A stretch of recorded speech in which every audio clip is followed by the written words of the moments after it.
I'm David Gafford from the BBQ Lab, bringing you the best gear, recipes, and techniques to help you win your weekend. The outdoor flat top cooking surface is bringing diner and teppanyaki cooking to the backyard, and Le Griddle has been making waves in the market for many years now. Today we're putting the 30-inch Le Griddle to the test, and we've got it all coming up.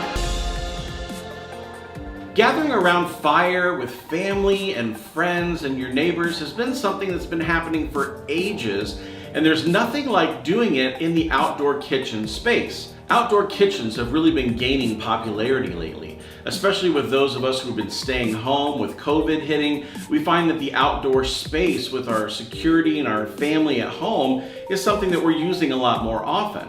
Now, you'll usually see up to 4 different cooking units in an outdoor kitchen. A lot of times you'll find a grill, so some kind of a high heat grill, maybe propane, pellet, charcoal, or the like. Now you'll often also see a smoker. Now a smoker can be anything from pellet to charcoal to actual offset wood, and you'll see usually one of those units as well. Sometimes you'll also see a pizza oven or an outdoor oven, something you can be able to cook at really, really high heat for breads and pizzas. And last but not least, something that's really gaining in popularity is the griddle.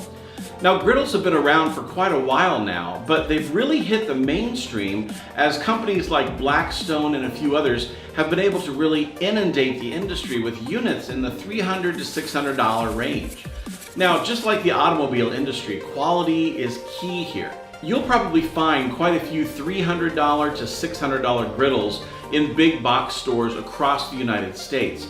What we're looking at today is, to borrow a quote from Emerald, we're going to kick it up a notch. We're looking at griddles today that actually are meant to be built into an outdoor kitchen or cooked with on a tabletop in an outdoor setting most of the time.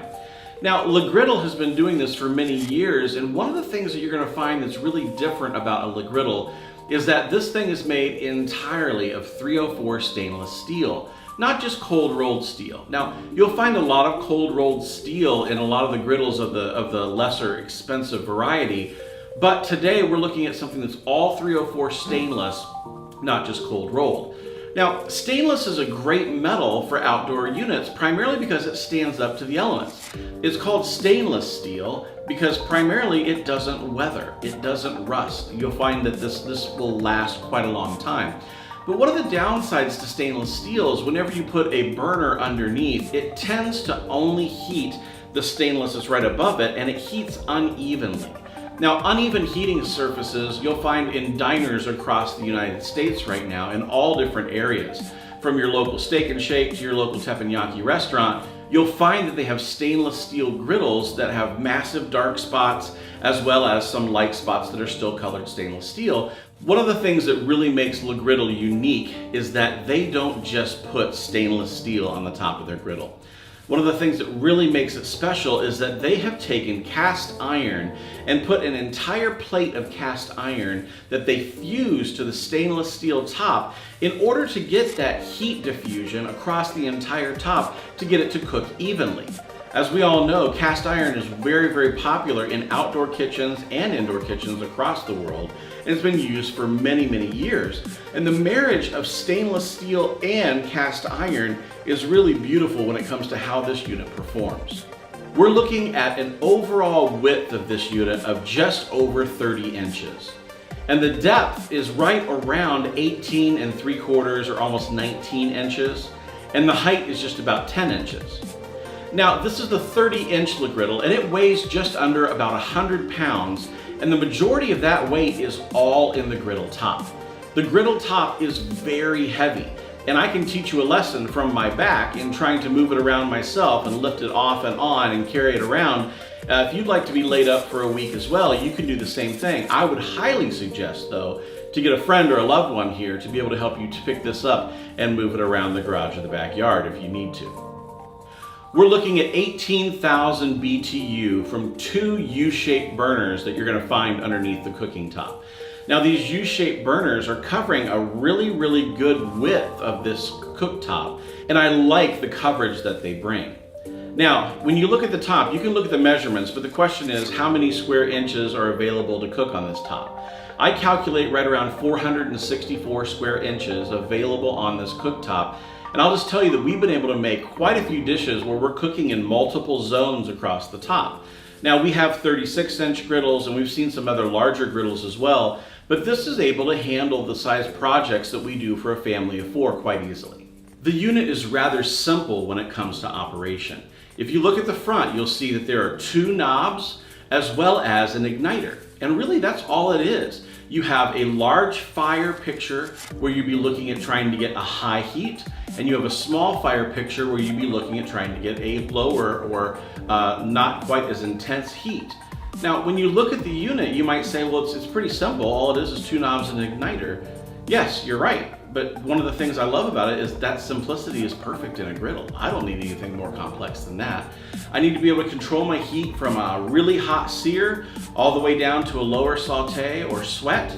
But really it comes down to, this is a simple unit, but has some nice additions that are done underneath the cooktop. On each burner, there's a thermocouple that makes sure that there is no flow of gas without the existence of fire.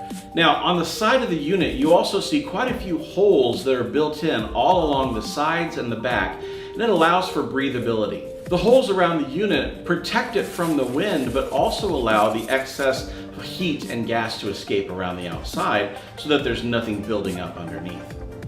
Now, there's 4 feet on the unit and they're screw in with rubberized ends. The 4 feet make it so you can level it in case you're on an uneven surface by moving the screw in and out, but we find that it sits on a table and it doesn't really move. It's really sturdy. Now you can install this in a bunch of different options. One way is to use it tabletop like we have it here.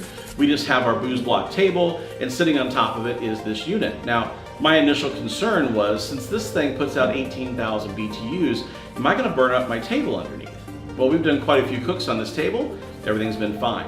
So the heat goes up, not down, and there is also a protection plate underneath to keep any of the heat from going directly down as well.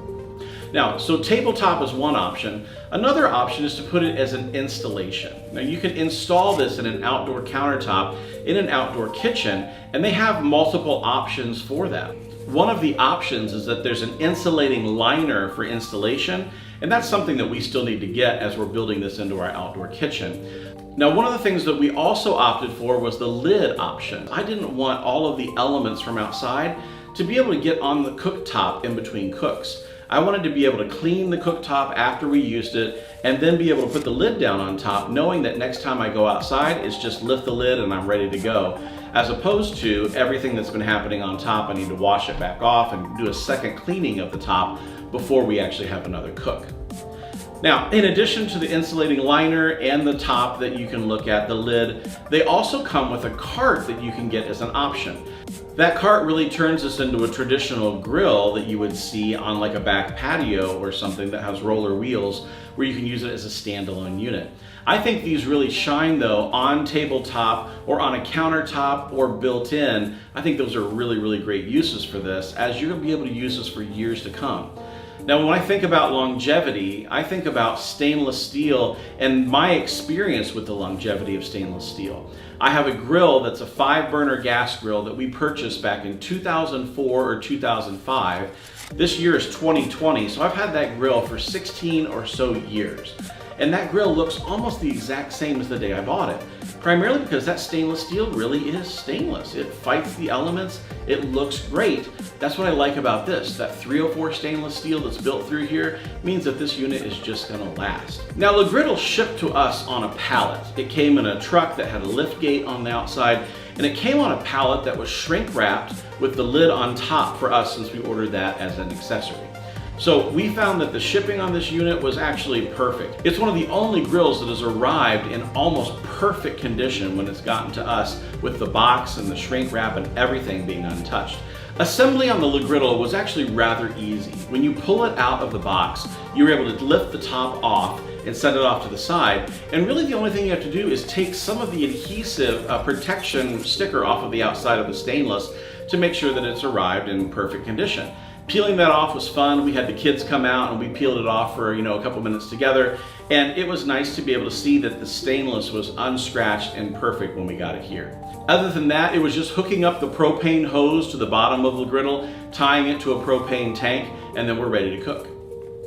Now, is it easy to use? Absolutely. It's pretty much light it and go. So you can cook whatever you want to on it. We've cooked everything from Crunchwrap Supremes from Taco Bell. We've done quesadillas, we've done Philly cheesesteaks, we've done pancakes, breakfast with bacon and hash browns, eggs, the whole entire works, as well as some hibachi and teppanyaki cooking. In doing all of that on the griddle, you can actually see the state of the griddle. We've done at least 10 or 12 cooks on it, and it still looks absolutely brand new. So cleaning it is rather easy. One of the things our friend recommended to us, who also has one of these units, was in order to clean it, just take a bucket of ice and pour it on the hot surface, and you can watch that ice put off all kinds of steam as it turns into water. That really releases the dried bits and the burn-on pieces from the cooktop, as well as using a Scotch-Brite sponge on the top to make sure that you get all of the bits off that the ice and water doesn't release. Now, all of that being said, there's a lot of features and a lot of things that we could talk about with this unit. It really all comes down to, do I like it? And the answer is yes. I mean, we have 10, 15 cooks on this, and I really do like it. It's dense, it doesn't move, it's really hefty. I like that I have it on the table and I can move it back and forth. My table doesn't rock, the griddle doesn't rock. It is a solid unit. Now, I also really like that there's a drip tray on the front. I like that there's not just a 2-inch hole on the front for me to put those things in, because on other griddle units that we have, I have lost shrimp and vegetables and things like that doing hibachi. I've lost it down that hole, and it makes me sad when a 16, size shrimp goes down that hole. Come on, let's be honest. Now, I like that the drip tray is on the front, and you can just move things off of the front right into the drip tray, and it holds a cook's worth of scrap and water without any problem. I also really like that there's even cooking from left to right. The entire surface is solid from one end to the other. And I found that when I turn it up all the way on both sides, I can sear all the way across. It's gorgeous, and I love how even it cooks. But my favorite part of this grill, and it's not even a feature that this grill has, it really comes back to people are why I'm excited about this grill. But what this unit allows us to do is gather people together. My kids love to cook on the griddle. My friends and my family who are my neighbors around here, who are part of our social circle, they like to come over and be able to put things on the griddle and participate in cooking. That is what makes this so much fun, is that this is a communal cooking device. It's about getting people together and getting them around fire with food and being able to create something. And it's not even me cooking the entire time. I love being able to hand the spatulas to somebody else and say, hey, give it a go, and I can be able to help coach them through a cook. And that's what makes it social. So it's really about getting people together around a unit that allows you to be able to have fun in the backyard and use fire and food to be able to help deepen relationships. We always have new recipes and reviews coming your way, so I can't wait to see you next time. But I want to say thank you for joining us, and it's bye for now. We'll see you soon.